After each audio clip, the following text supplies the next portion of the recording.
In this video, I'm going to discuss a very common mistake in trading, that is taking profits too early. Let's say that selling too early is a very common mistake that many traders do because let's say that fear and greed are the most powerful emotions that a human being can feel.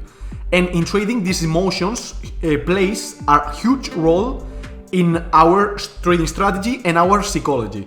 So many times as traders, when we see some random pump or some pump or indicators telling us to sell, for example here, we rush into selling all our position, closing our position because we are in profits, in little profits, but we end up missing out on huge profits, on major profits if we waited longer holding that position.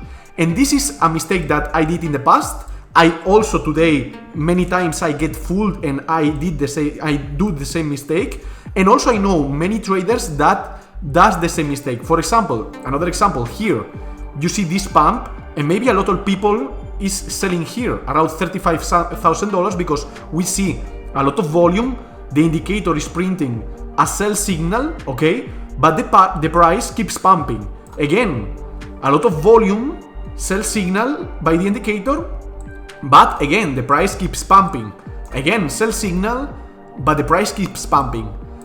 So the question that we need to make here is, how can I avoid selling too early?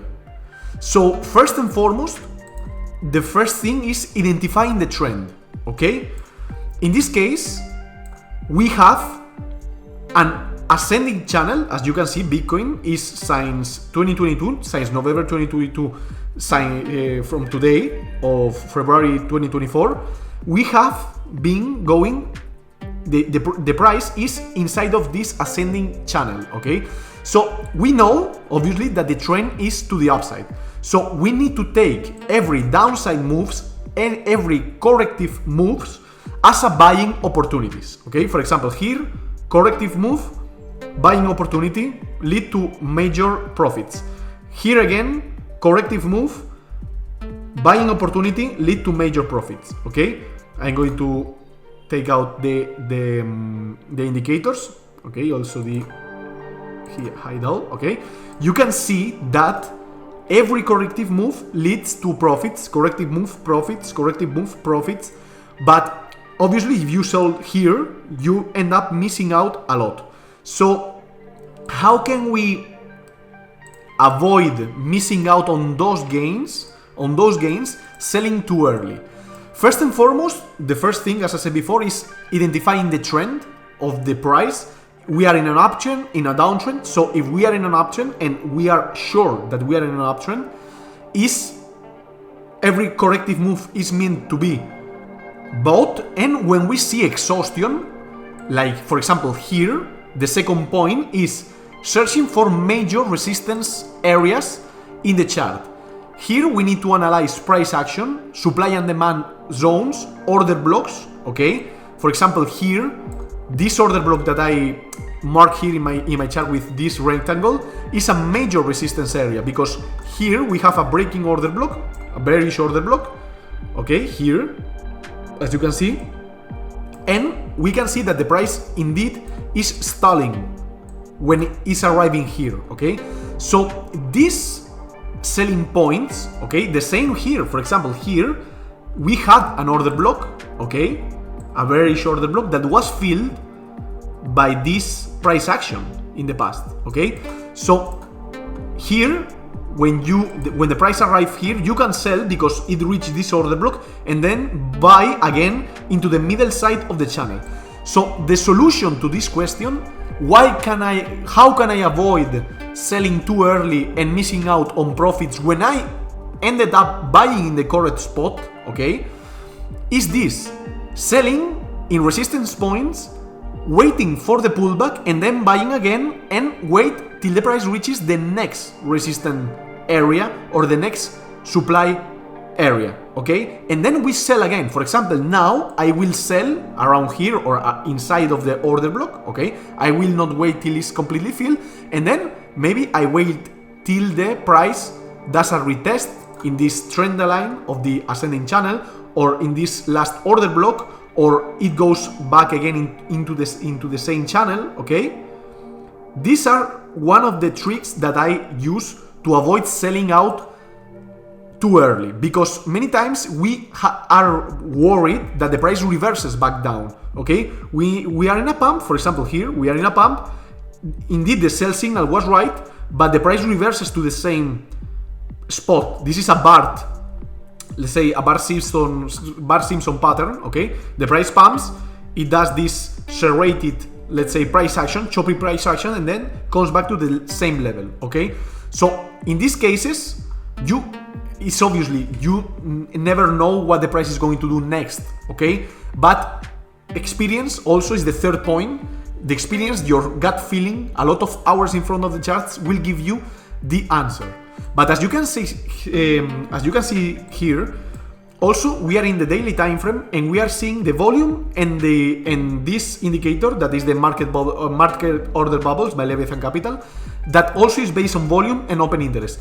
And when you see here high volume, okay, may mean two things: trend continuation, that is, you see here high volume, high buying volume, trend continuation, or time to mean reversion, time to get a pullback because a lot of buying has occurred, and then buy again when the volume turns red because a lot of selling has occurred. So these are the main things that I use.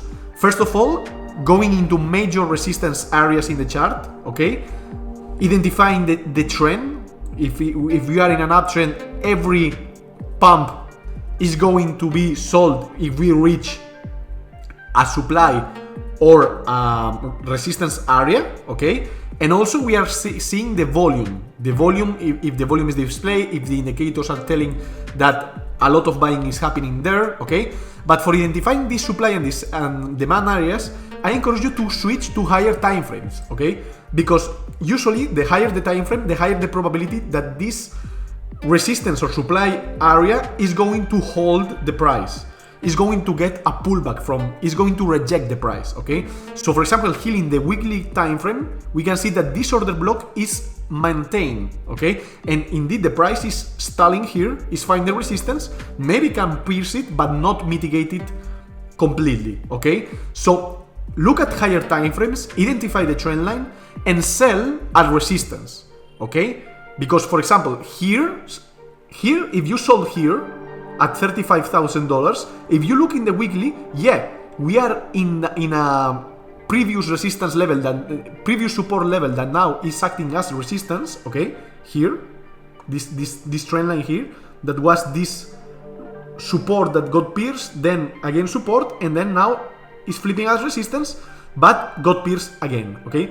But you can see that even in the weekly time frame, every time the first price stalled, then retraces, then again tries to break again, and they broke out, okay? But obviously the price was finding support at the medium part of the channel.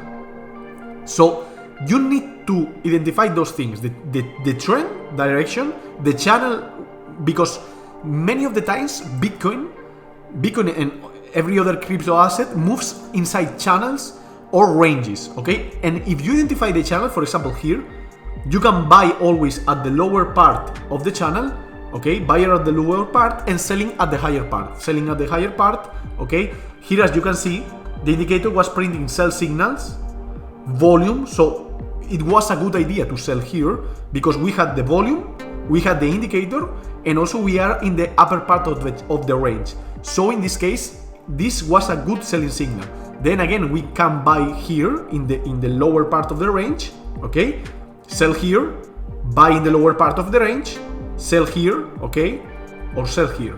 So you need to identify price action, trend line, the trend lines, because as I said before, the price obviously moves inside channels, moves inside ranges, and if you identify these ranges, you can take advantage of the volatility of the price, because many times the price moves, the volatility moves inside of these channels, and if you buy at the lower part of the channel and sell at the middle part of the channel or at the upper part of the channel, you can lock on some profits. And obviously, if we find confluence between volume, the indicators, the resistance and supply and demand areas, and also the trend lines, okay, we find confluence with all these 5 or 4 things together, we are getting sure that we are not selling early. We are not selling at, let's say, before the price reaches its higher point, okay? Also, another trick that I use is switching to Heikin-Ashi candles, because Heikin-Ashi candles sometimes gives you, sometimes no, is the basic function of Heikin-Ashi candles is to show you the trend of the price. So if you see that the trend of the price is not having depletion, we identify depletion in Heikin-Ashi when we see doji candles, okay? For example, doji candles is when we have this, okay? Long wicks and small body, okay? And if you find a doji candles, sometimes this means trend change. For example, here is a doji and then a trend change, okay? A lot of dojis, trend change. You can see here, for example, dojis, trend change. Here a lot of dojis because it was choppy, okay? But for example, also here, you can search for doji candles that indicates also along with volume and finding confluence in price action and obviously all the other things, and then use Heikin-Ashi to sell when you are seeing that the price is stalling and you begin seeing a lot of doji candles. There is where is a high probability of the price begin to reverse to the opposite side, okay? So you may load shorts or sell your spot position or closing your longs, okay? But Heikin-Ashi also helps you a lot. As I said before, this is not about one indicator. It's not about only price action. It's not about only supply and demand. It's not only about order blocks. It's not only about volume. It's not only about the indicator market order bubbles by Leviathan Capital. It's not only about Heikin-Ashi. It's about finding confluence between all these things.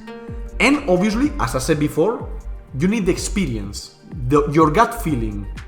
How many hours in front of the chart you have, how many hours as a trader you have, okay? Because this gut feeling, these hours in front of the chart will give you, let's say, this gut feeling that you cannot explain, but you know because your brain is trained to see patterns in the price that repeat along the time. You can see these patterns repeat over and over. And when you see one time and you got screwed, 2 times you got screwed, 3 times you got screwed, and then 10 times and you obviously keep getting screwed, you are selling or buying when it's not the top and it's not the bottom because you sell early or buy early, okay?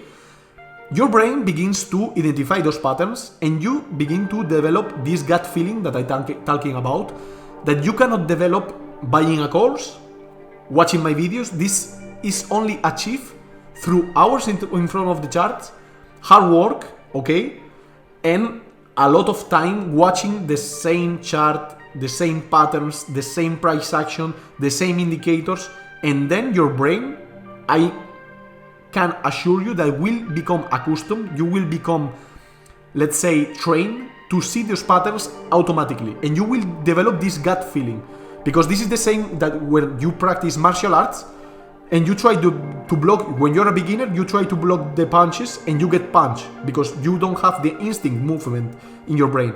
But when you are 3, 4, 5 years practicing martial arts, your brain begins to block the punches automatically. You don't think about it because your brain is trained to do it by instinct. The same happens with trading, but this is only achieved with a lot of time watching the charts, and you need to spend this time. Trading is not one indicator, one solution, one thing, one holy grail. This is a lot of confluence, and obviously experience plays a huge role, such as any other discipline, any other sport, or any other work, okay? So I hope this video was insightful enough. I hope that this concept of buying or selling early or taking profits early has, let's say, I have give you an answer to this question and a solution to avoid selling early, okay? So switch to higher time frames, identify the trend line, look at the order blocks, look at the volume, look at the indicators that you use, okay? Because many times these indicators can get false signals and you will be screwed if you follow their signals without searching for confluence with other things, okay? So thank you for your time and we see you in the next video.